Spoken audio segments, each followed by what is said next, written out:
The four grumphers had been sitting at their table for nearly an hour, making the kind of rude noise their species like to make, tossing back liters of the rum-based liquor their species like to drink, and emitting increasingly acidic aromas as the ethanol in their blood sifted into their lungs and breath.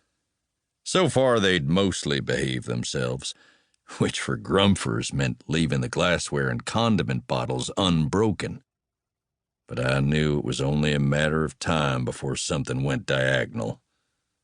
My best chance was that my shift would be over, and I would be long gone before that happened, or that the two Yavani playing bouncer at the door would handle the situation. As my father used to say, chance is a funny thing. A fat one and a slim one are the same thing.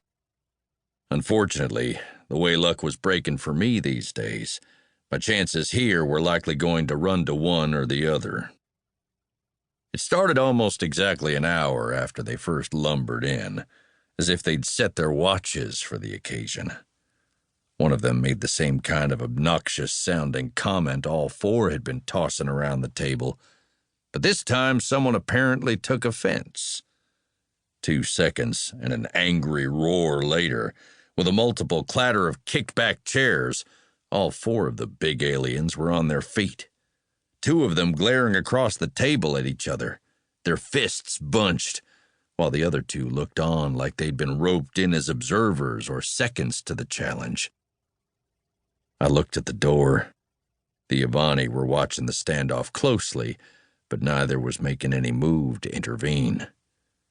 At the bar, Joe Smith, the bartender, was trying hard to pretend he wasn't there.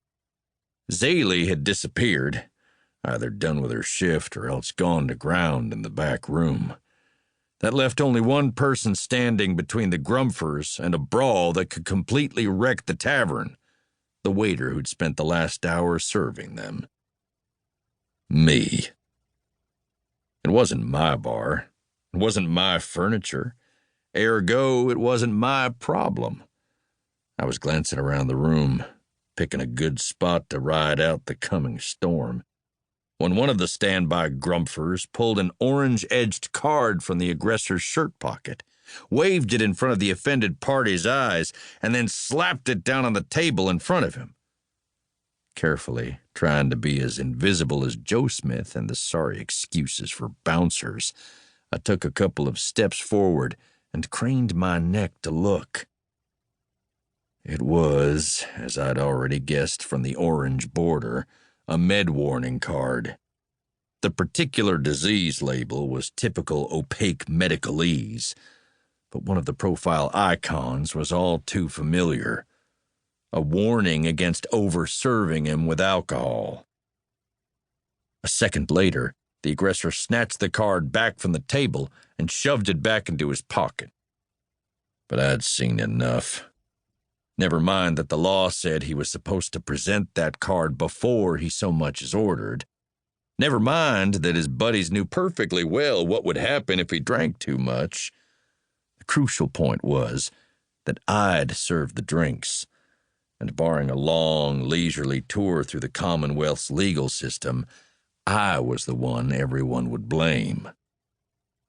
And with that, unfortunately, it was my problem. "Gentle beings, please," I said, hurrying forward. I had a standing plan for handling drunks, which usually worked out pretty well, and right now it was the only card I had.